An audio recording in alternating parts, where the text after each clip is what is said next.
नमस्कार। गायत्री ज्योतिष केंद्र में आप सभी लोगों का स्वागत है। आप लोगों के लिए हमेशा ही ज्योतिष शास्त्र से जुड़ी महत्वपूर्ण जानकारी के एपिसोड हम समय समय पर प्रसारित करते रहते हैं। ज्योतिष शास्त्र की हर विधा से संबंधित जानकारी हम आप लोगों के लिए लेकर आते हैं। जानकारी ऐसी कि जिस पर यदि आप अमल करते हैं तो उसका प्रतिफल आप स्वयं देखते हैं। इस बात की पुष्टि पूर्व बनाए गए एपिसोडों के कमेंट बॉक्स में जाकर आप कर सकते हैं। लोगों ने आजमाया है और चमत्कारिक प्रतिफल प्राप्त किया है और अपनी अभिव्यक्ति उन्हीं एपिसोडों में के कमेंट बॉक्स पे उन्होंने लिखकर व्यक्त की हुई है। तो आज हम आप लोगों के लिए नवग्रहों में अत्यंत महत्वपूर्ण ग्रह राहु ग्रह से संबंधित ऐसी जानकारी लेकर आए हैं जो जानकारी हर किसी के लिए अत्यंत महत्वपूर्ण है। आज हम आप लोगों को बताएंगे कि जन्म कुंडली के द्वादश भावों में कहाँ पर को राहु ग्रह स्थित हो तो हम उनसे संबंधित कोई रत्न धारण जड़ी धारण आदि कर सकते हैं और कहाँ पर को नहीं कर सकते हैं। नहीं करने का अर्थ है कि उन्हें मंत्र जाप आदि के द्वारा प्रसन्न कर सकते हैं। कहाँ पर को राहु ग्रह हो तो उनके लिए हमें कुछ भी नहीं करना पड़ता है और राहु ग्रह का चमत्कारिक प्रतिफल हमें प्राप्त होता है। यह जानकारी आज के एपिसोड में हम आप लोगों को देंगे। राहु ग्रह के बारे में कहा जाता है कि कलयुग में जो हम कष्ट भोगते हैं, वहाँ कष्ट जो हमारे जीवन में एकदम से आते हैं, परेशानियां जो आती है, विपत्तियां जो आती है, उनमें कहीं ना कहीं राहु ग्रह का हाथ होता है। 80% राहु ग्रह का हाथ माना जाता है। परेशानियां उनके माध्यम से आती है, अन्य ग्रहों के माध्यम से बाकी परेशानी, क्योंकि कहीं ना कहीं इनका हस्तक्षेप होना ही जीवन में दुर्घटनाओं को घटनाओं को आमंत्रित करता है।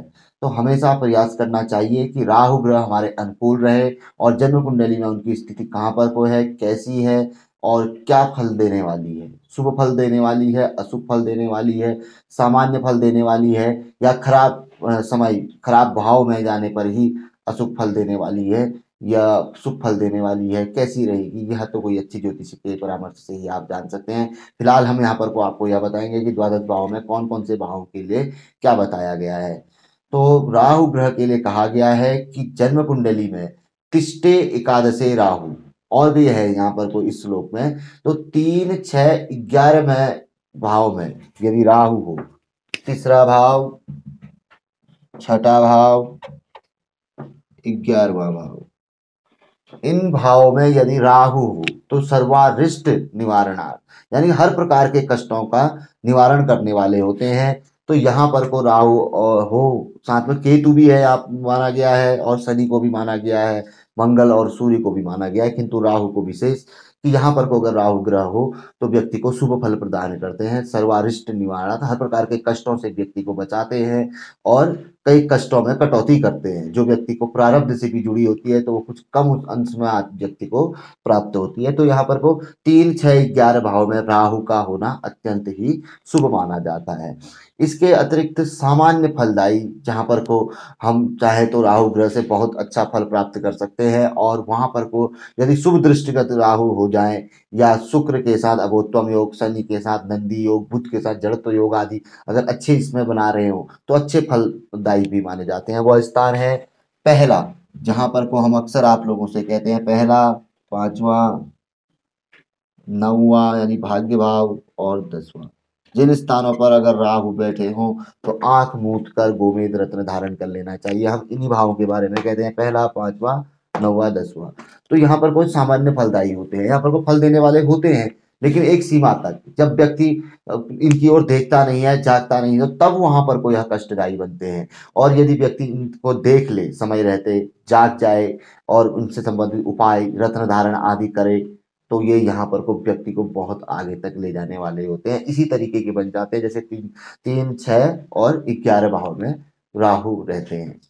तो यहाँ पर को भी यदि राहु ग्रह किसी जातक के हों तो उन्हें अवश्य ही राहु ग्रह जनित उपाय तो करना ही चाहिए। अब देख लेना चाहिए कि कहीं शुक्र के साथ युति तो नहीं बनी है, कोई अच्छी युति, शनि के साथ, बुध के साथ, यहाँ पर वो अच्छी युतियां बनाते हैं राहु।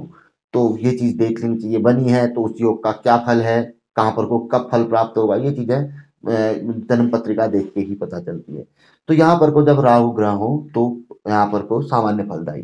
यहाँ पर को सामान्य अब आता है आपका चौथा भाव और 7वां भाव, यहाँ पर को और दूसरा द्वादश भाव, तीसरा, इन भावों में यदि राहु ग्रह हो तो यहाँ पर को यह सामान्य अशुभ फलदायी माना गया है। यानी कि वैसे तो ये अशुभ फल देते नहीं है, थोड़ा थोड़ा थोड़ा देते हैं, शुरुआत से ही रुकावट आदि पैदा करते हैं।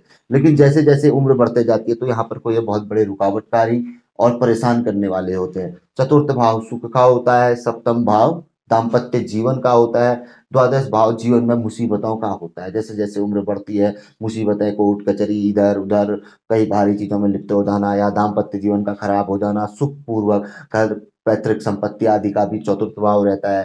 तो यहाँ पर को भी जैसे उम्र बढ़ती है तो घर वालों से विवाद, पैतृक संपत्ति में विवाद, उससे दूर होना, तो इस तरीके का फल प्राप्त होता है। तो यहाँ पर को अवश्य ही राहु ग्रह जनित उपाय कर लेनी चाहिए। चौथे भाव में जब राहु हो, सातवें भाव में जब राहु हो, द्वादश भाव में जब राहु हो। वैसे द्वादश का राहु अच्छा फल भी देता है, अगर यहाँ पर ये शुभ दृष्टिगत हो, अच्छी स्थिति में हो, तो व्यक्ति को विदेश से संबंधित लाभ देता है, दूर देशों से, दूर प्रदेशों से संबंधित व्यक्ति को लाभ पहुंचाता है। इसके अलावा दूसरा भाव और आठवें भाव ये मारक भाव में आते हैं। यहाँ पर को राहु अगर रहे तो यह बड़ा पीड़ादायी राहु रहते हैं, इनका उपाय तो अवश्य ही करना चाहिए। दूसरा राहु पारिवारिक मतभेद करता है, परिवार से व्यक्ति को अलग कर देता है, परिवार के साथ व्यक्ति बिल्कुल नहीं रह पाता है। धन में कमी हो जाती है, मित्रों में कोई विश्वास नहीं रहता है, जो अच्छे मित्र होते हैं उनके साथ शत्रुता उत्पन्न हो जाती है। परिवार में कलह, अगर घर से अलग भी रहेगा भाई बच्चों के साथ तो वहां पर भी कलह रहेगी। अशांत जीवन यहाँ पर को देखने में आता है। और अष्टम राहु व्यक्ति को शारीरिक तौर पर कष्ट पहुंचाता है, पेट से संबंधित या गठिया बात, पैरालाइज आदि से संबंधित यह प्रॉब्लम देता है। कहीं ना कहीं व्यक्ति को किसी न किसी बीमारी से यहाँ पर को राहु ग्रसित रखता है। तो यह स्थिति रहती है। तो जहां पर को शुभ स्थिति में हो, जैसे पर लग्न है, पंचम है, भाग्य है, दशम है, ये स्थितियां ऐसी हैं यहाँ पर को राहु का रत्न और उनकी आराधना बड़ी चमत्कारी फलदायी देती है, फल देती है।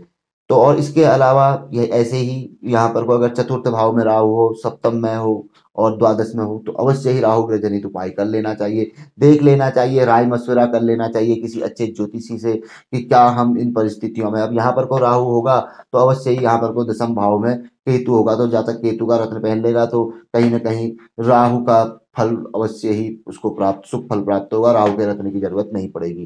किंतु जब सप्तम में अगर राहु होगा तो यहाँ पर भी केतु होगा, तो यहाँ पर को भी कोई जरूरत नहीं पड़ेगी।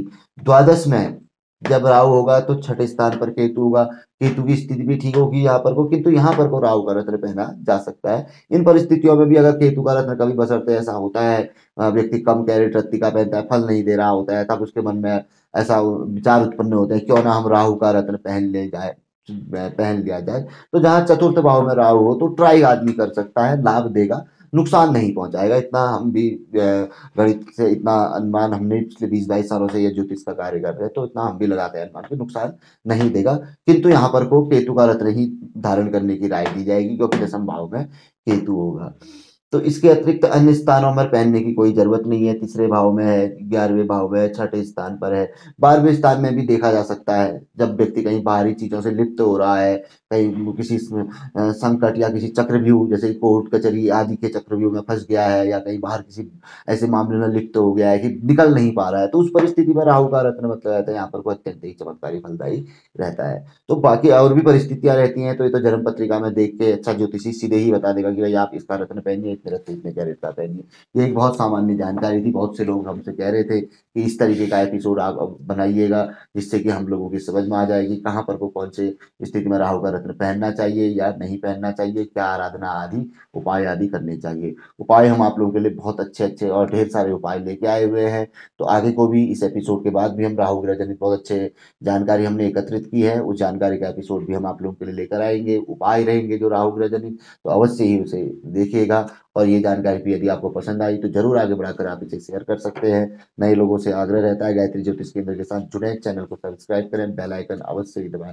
बहुत अच्छी जानकारी है, स्वयं पे पहले अमल करिए। अपनी पत्रिका खोलिए, देखिए राहु की स्थिति क्या है और शुभ है अशुभ है क्या है। तो हमने जैसा बताया कि भाई जहाँ पर को ठीक स्थिति में होगा 3 6 11 सर्वारिष्ट, तो वहां पर को बहुत प्रकार के कष्टों से व्यक्ति को बचाया होगा, व्यक्ति अपने संज्ञान में ले पूर्व के जीवन में। ऐसे ही भाग्य आदि में होगा तो वहां पर रुकावट पैदा कर रहा होगा, और जिन लोगों ने गोमेद आदि रत्न धारण किया होगा तो उनको लाभ अवश्य मिल रहा होगा। इसी तरीके से अन्य जगहों में जो कष्टदायी स्थान है वहां पर को उस तरीके का होगा तो वो फल अवश्य रहेगा। जैसे अष्टम में स्वास्थ्य से संबंधित या दूसरे में परिवार से संबंधित, ये चेक करने वाली बातें हैं। तो बाकी जो विस्तार पूर्वक फल होता है वो जन्म पत्रिका से ही देखने में आता है।